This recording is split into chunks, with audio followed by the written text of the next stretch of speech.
नमस्कार दोस्तों, मैं आपका दोस्त हिमांशु एक बार फिर से आप लोगों के बीच में। तो आज का जो टॉपिक रहने वाला है हमारा, वो रहने वाला है कि आखिर पढ़ाई में मन क्यों नहीं लगता। बहुत से स्टूडेंट ऐसे होते हैं जिनका ये क्वेश्चन होता है कि मेरा ध्यान पढ़ाई में क्यों नहीं लगता। तो आइए इस टॉपिक पे बात करते हैं। हर दिन यही सोचते हैं कि आज फोकस करके पढ़ाई करेंगे, लेकिन जैसे ही किताब खोलते हैं दिमाग भटकने लगता है। कुछ मिसिंग है, माहौल, मूड, एनर्जी या फिर सही टाइम। पर असल में ये बहाने कभी ख़त्म नहीं होते। पढ़ाई से ज़्यादा मुश्किल उसे शुरू करना लगता है। हमेशा लगता है कि पढ़ाई तभी होगी जब माहौल सही होगा, शांत माहौल मिल जाए फिर पढ़ूंगा। पहले टेबल ठीक कर लूँ फिर पढ़ाई होगी, जब मन करेगा तभी अच्छे से समझ आएगा। पर असल में सही माहौल नहीं बनता, उसे खुद बनाना पड़ता है। पढ़ाई करने बैठो तो लगता है कि पहले थोड़ी देर रेस्ट कर लेते हैं ताकि दिमाग फ्रेश हो जाए। 10 मिनट आराम, फिर फुल फोकस। एक बार चाय पी लूँ फिर मूड बनेगा। पर दिक्कत ये है कि ये 10 मिनट कभी ख़त्म नहीं होते। कई बार ऐसा होता है कि हम पढ़ाई करने बैठे होते हैं, नोट्स भी खुले हैं, लेकिन ध्यान कहीं और होता है। मैं पढ़ तो रहा हूँ पर समझ में क्यों नहीं आ रहा। शायद दिमाग थका हुआ है, बाद में पढ़ लूँगा।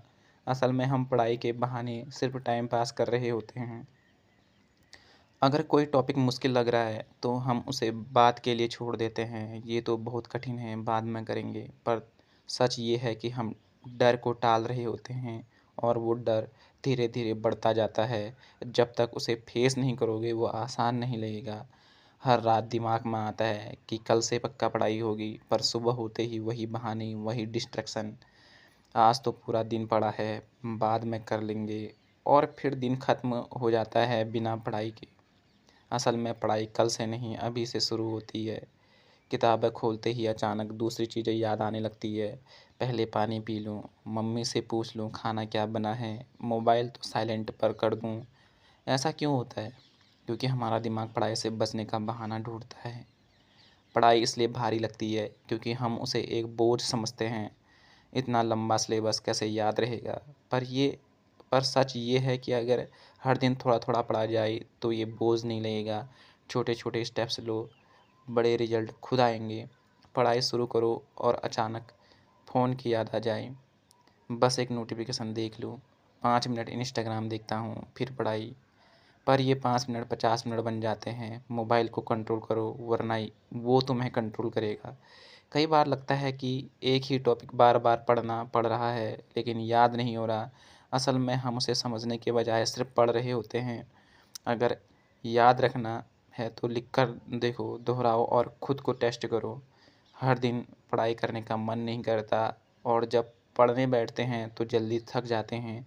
कंसिस्टेंसी तभी बनेगी जब तुम इसे एक रूटीन की तरह ट्रीट करोगे। हर दिन थोड़ा थोड़ा पढ़ो, तभी बड़ा रिजल्ट मिलेगा। एक दमदार टाइम टेबल बनाया, कल से फॉलो करने की कसम खाई, लेकिन अगले ही दिन आज थोड़ा चेंज कर लेते हैं। धीरे धीरे वो टाइम टेबल बस कॉपी में लिखा रहता है रह जाता है, और हम वही पुरानी आदतों में लौटे आते हैं। टाइम टेबल बनाना आसान है, असली खेल उस पर टिके रहना। बुक खोलते ही कलरफुल हाइलाइटर उठाता हूँ, हर लाइन को अंडरलाइन करता हूँ, हर पैराग्राफ को चमका देता हूँ। पर असल में कुछ याद नहीं रहता, क्योंकि हाइलाइटिंग करना और पढ़ाई करना दोनों अलग चीज़ें हैं। पढ़ाई का मतलब है समझना और याद रखना, न कि सिर्फ रंग भरना। नई ऐप से डाउनलोड करता हूँ, नया स्टडी प्लान बनाता हूँ, नई कॉपी नई पेन खरीदता हूँ। पर असली चीज़ पढ़ाई वो कभी शुरू नहीं होती, क्योंकि टूल्स बदलने से नहीं, आदत बदलने से सक्सेस मिलती है। बैठकर पढ़ने की कोशिश करता हूँ, लेकिन तभी दोस्त का मैसेज आता है, भाई बहुत टाइम से मिले नहीं, थोड़ी देर घूम आते हैं। और फिर वो थोड़ी देर पूरी शाम खा जाती है। पढ़ाई के लिए ना बोलना सीखना पड़ेगा, वरना एग्ज़ाम रिजल्ट खुद जवाब दे देगा। बुक खोलते ही दिमाग में स्कूल के पुराने दोस्त, बचपन की मस्ती और वो अधूरी कहानियाँ घूमने लगती है। ऐसा क्यों? क्योंकि दिमाग को मुश्किल चीज़ों से बचाने का बहाना चाहिए, और पुरानी यादें सबसे आसान एस्केप है। पिछले हफ्ते जो टॉपिक रट लिया था, अब लगता है जैसे ज़िंदगी में कभी सुना ही नहीं। ऐसा क्यों? क्योंकि रिवीजन की कसम सिर्फ एग्ज़ाम से पहले खाते हैं। रिवीजन नहीं तो याददाश्त का कबाड़ा पक्का।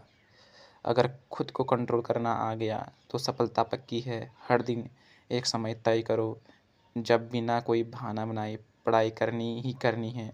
धीरे धीरे ये आदत बन जाएगी और ध्यान लगेगा। अगर हाँ, खुद से वादा करो, और अगर हाँ, तो खुद से ये वादा करो, पढ़ाई को बोझ नहीं अपनी ज़िम्मेदारी मानूँगा। डिस्ट्रैक्शन से बचने के लिए खुद को कंट्रोल करूँगा।